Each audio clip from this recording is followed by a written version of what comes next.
Bismillahirrahmanirrahim. Assalamualaikum warahmatullahi wabarakatuh. Salam sejahtera buat kita semuanya, sahabat Charlie dimanapun berada. Pembahasan kali ini akan saya bahas terkait tema PBNU di persimpangan jalan menuju Muktamar. Kembali ke Wali Songo atau kehilangan arah. Nah, kalau kita bicara masa depan tentang Nahdlatul Ulama, maka kita tidak sedang bicara soal siapa yang nanti akan menjadi pemimpin di Muktamar NU yang insya Allah bulan Agustus ya nanti yang akan digelar. Tempatnya di mana saya juga belum tahu, bukan? Nah, bukan terkait hal itu memilih siapa yang menang ya, siapa yang terpilih menjadi Rois Am atau Ketua PBNU, tapi kita sedang bicara apakah NU itu masih setia pada akar kelahirannya. Ya, sekali lagi saya sampaikan, apakah NU akan konsisten dan setia terhadap akar kelahirannya, atau justru sebenarnya perlahan menjauh daripada warisan Wali Songo? Ya, karena kalau kita pahami roh NU itu, apa yang terjadi dengan NU 1926 itu adalah warisan daripada Wali Songo. Dan yang kita bahas hari ini ya, untuk pertama kalinya adalah waktu yang lama ya. Bahkan kalau kita bicara abad ke-14-15 berarti sekitar 500 tahun sanad Wali Songo itu kembali muncul, bukan sebagai sebuah cerita ataupun dongeng yang seperti buku-buku ataupun kitabnya Mbak Alawi, tapi sebuah bukti manuskrip kuno, manuskrip tua. Nah, saya mengenal Kiai Salim itu sudah berapa ya? Hampir 2 tahun lah ya, hampir 2 tahun. Tapi baru sekarang itu cerita tentang sanad. Ya, manuskrip peninggalan Wali Songo itu kalau kita bisa telusuri, kita bisa lihat. Dan saya pernah ditunjukkan karena saya kendala dengan jarak dan waktu ya untuk berkunjung ke Kiai Salim dan juga banyak kesibukan lain, sehingga hampir 2-3 jam saya pernah video call terkait tentang manuskrip ataupun peninggalan daripada Mbah Ampel ataupun Sunan Ampel, bagian daripada Wali Songo. Di sini ditunjukkan bahwa ini loh Mas Charlie, ada kitab ataupun Mbah Alawi, Wali Songo itu sudah menulis kitab itu sejak tahun 818 Hijriah. Artinya itu hampir 100 tahun sebelum Ali Asakron mengisbat nasabnya Mbah Alawi, sebelum Mbah Alawi diisbat nasabnya. Artinya apa? Itu sudah naskah manuskrip yang paling kuno yang menjadi peninggalan Wali Songo. Nah, kalau kita bicara prinsip dasar NU ya, NU itu lahir bukan karena politik ketika waktu itu, tapi NU itu lahir dari sebuah krisis otoritas keilmuan. Nah, 1926 dan 2026 itu genap 100 tahun, 1 abadnya NU. Apakah hari ini di NU sedang krisis otoritas keilmuan atau tidak? Kalau saya katakan sedang mulai krisis atau tidak, saya katakan iya, sangat krisis. Bahkan skeptis terhadap ilmu pengetahuan, perkembangan peradaban ilmu pengetahuan. Dan para ulama saat itu sebenarnya sadar ketika pendirian sebuah NU, jika sanad keilmuan itu enggak dijaga ya, maka ajaran Islam itu akan kehilangan arah. Dan disinilah NU berdiri sebagai benteng sanad keilmuan ya kan, kemudian amaliyah dan tradisi ulama-ulama Nusantara waktu itu yang semuanya itu bermuara ke dalam satu titik ya, bermuara ke dalam satu titik. Wali Songo sebagai fondasi peradaban Islam Nusantara, dan itu sesuai dengan literatur kitab-kitab penemuannya yang ada di Kiai Salim. Dan Kiai Salim memiliki hampir 300 lebih lah kitab-kitab peninggalan daripada Wali Songo, dan itu sudah sangat tua. Assalamualaikum warahmatullahi wabarakatuh. Ya, ini manuskrip ya, riwayat kehidupan sejarah baginda Nabi besar Muhammad Sallallahu Alaihi Wasallam ya. Pegon tapi masih campur kawi ya. Monggo ini yang mau membaca monggo silakan ya. Yang mau membaca ini manuskrip kekayaan para leluhur nggih.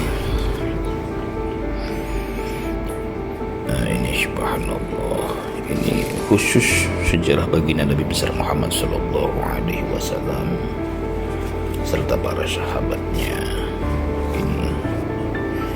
Ini tulisan tangan asli nggih. Niki pegon tapi campur Jawanya Jawa Kawi.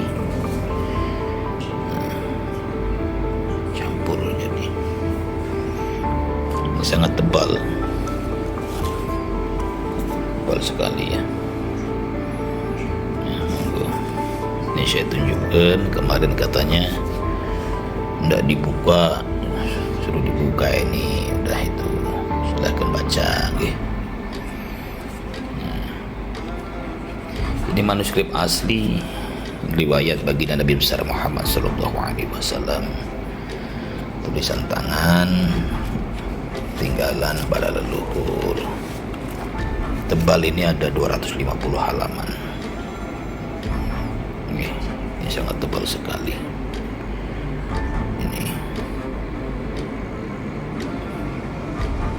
Ini tulisan tangan semuanya. Tapi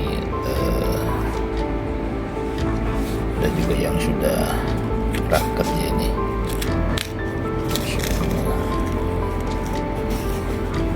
Harus berhati-hati membukanya.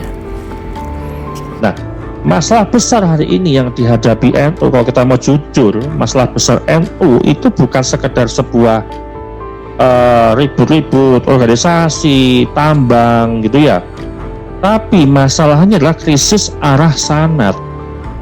Karena dalam beberapa dekade terakhir terjadi sebuah pergeseran dari sanad lokal berbasis Wali Songo menjadi ketergantungan pada sanad yang datang dari luar narasi di Nusantara atau sanad impor. Ya, sanad impor, sanad yang didatangkan misalkan dari Hadramaut, Yaman. Nah, pertanyaannya, apakah ini memang bagian dari sebuah perkembangan ilmu pengetahuan atau justru bentuk sebuah kehilangan arah?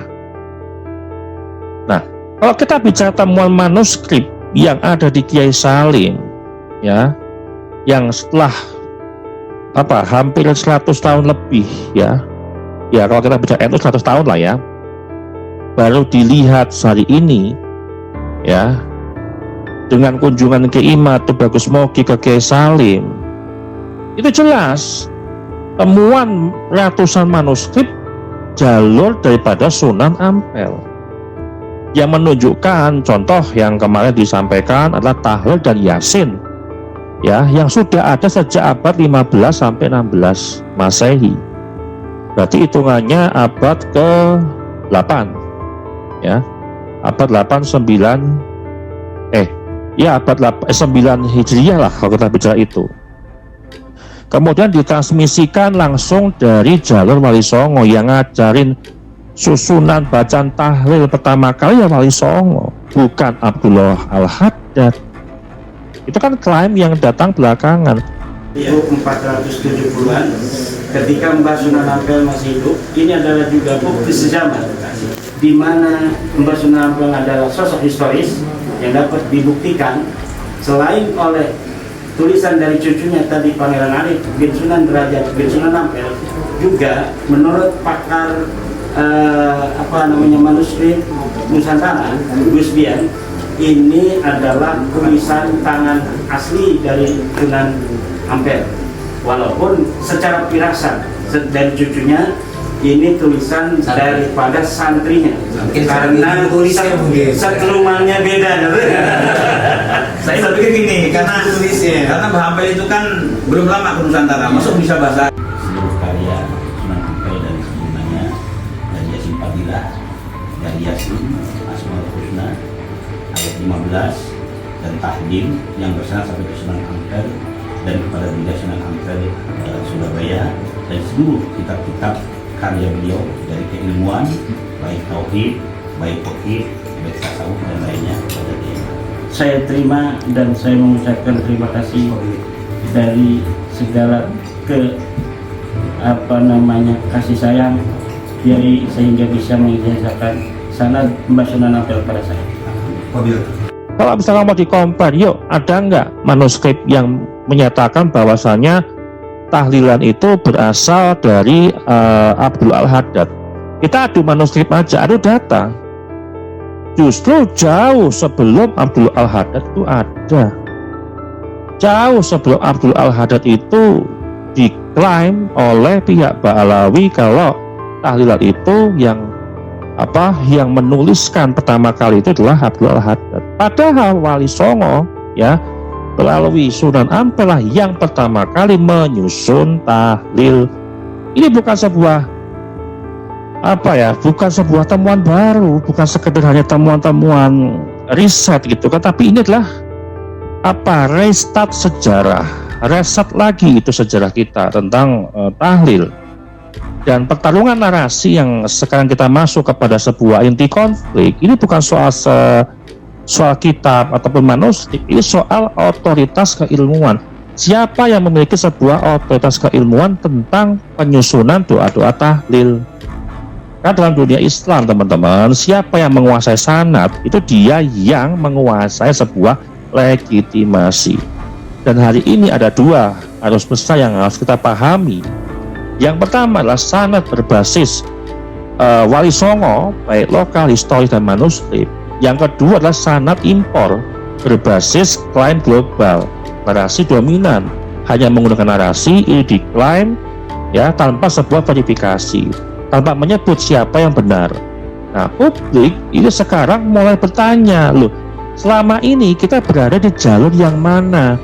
Jalur sanad asli dari Wali Songo, di mana NU yang dulu dan susah Wali Songo, atau sanad yang sudah didatangkan ataupun impor dari luar Nusantara.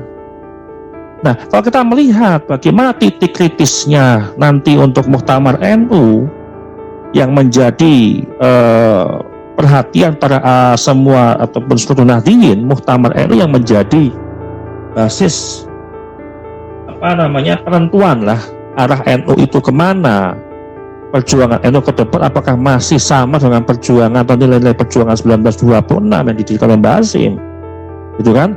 Nah, karena bukan sekedar memilih siapa ketua PBNU, siapa Rois Am PBNU, gitu kan? Tapi ini adalah sebuah pilihan kepada arah peradaban, ya. Pertanyaan yang harus dinaikkan nanti, pertanyaan kritis publik kepada Muktamar NU, ya, terutama kepada PBNU yang notabene nanti akan menyelenggarakan Muktamar dipercepat, itu adalah siapa yang paling populer, bukan siapa yang kita bicara voting yang paling banyak suara, itu bukan itu. Populer atau tidaknya calon ketua, apakah dia kalangan akademisi atau kalangan pesantren atau kedua-duanya, gitu ya. Tapi yang dibahas itu pertanyaan siapa ya yang paling mengenal, memahami dan menguasai keilmuan-keilmuan warisan daripada Wali Songo. Nah, ini harus masuk ke dalam kriteria calon ketua PBNU ke depan yang akan memimpin 5 tahun ke depan. Kalau NU ingin kembali ke jati dirinya di awal, maka ketua PBNU itu ke depan harus memiliki 4 kriteria yang bisa saya sampaikan. Yang pertama adalah pemahaman sanad keilmuan yang langsung bersumber kepada Wali Songo.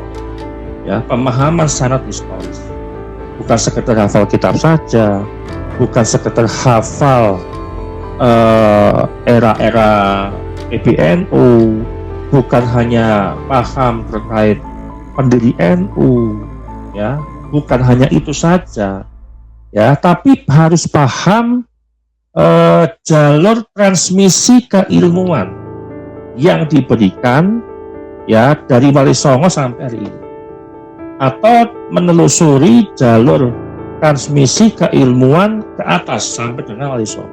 Itu yang pertama. Kemudian kedua, keberanian akademik. Ini harus seimbang juga dengan literasi ataupun berimbang juga dengan disiplin keilmuan yang lain. Harus berani menguji sebuah klaim apapun itu masalahnya. Harus berani menguji tentang narasi. Harus berani menguji tentang sejarah. Ya, misal kalau misalkan klaim ada kelompok yang mengaku sebagai cucu Nabi, ya ketua PBNU itu harus punya keberanian secara akademik untuk berani menguji betul nggak klaim Anda itu sebagai cucu Nabi, tanpa takut sebuah tekanan, tanpa takut sebuah kekuatan di belakang yang mengancam, ya, baik mengancam ketidaknyamanan, ketidakamanan, dan seterusnya. Kemudian ketiga adalah kemandirian narasi, tidak bergantung pada sebuah otoritas dari luar yang tidak berakar, yang tidak bersumber, ya, dari wilayah Nusantara, ataupun yang saya sebut adalah otoritas luar yang diimpor ke Nusantara. Kemudian keempat adalah komitmen di tradisi NU. Ini yang harus dipahami, ya, menjaga tahlil, kemudian yasin, kemudian amaliyah sebagai bagian dari warisan Wali Songo, bukan warisan impor, bukan warisan Abdul Al-Haddad, klaim sepihak yang tanpa diverifikasi, hanya sebagai kekuatan sosial, dipercaya secara sosial. Nah, kalau empat ini tidak ada di dalam calon ketua PBNU, maka NU saya katakan hanya akan jadi sebuah organisasi tanpa arah keilmuan. Nah, ini saya mengajak kepada para nahdien, ya, kita harus jujur untuk bisa kita katakan kepada seluruh nanti yang akan menghadiri muktamar NU, ya, kalau misalkan NU dipimpin oleh orang yang nggak paham jalur keilmuan, nggak paham tentang sanad Wali Songo, maka NU itu akan kehilangan identitasnya sedikit demi sedikit, akan kabur, ya, akan hilang karena menjauh daripada sebuah tradisi dan warisan daripada Wali Songo. Dan kalau itu terjadi, yang hilang bukan hanya sebuah organisasi, tapi satu peradaban semua yang sudah dibangun sejak zamannya Wali Songo sampai hari ini. Makanya harus benar memilih ketua PBNU pada seluruh muhtamirin yang nanti bulan Agustus ingin memilih ataupun ingin melaksanakan muktamar NU yang ke-35. Saya hanya warga biasa, hanya warga NU yang ada di akar rumput, bukan siapa-siapa, tapi saya cinta terhadap NU. Saya ingin NU itu maju, saya ingin NU itu mendapatkan cahaya pembaharuan. Jangan sampai NU seperti masa-masa yang sebelumnya. Demikian saya kata ucapkan. Wassalamualaikum warahmatullahi wabarakatuh.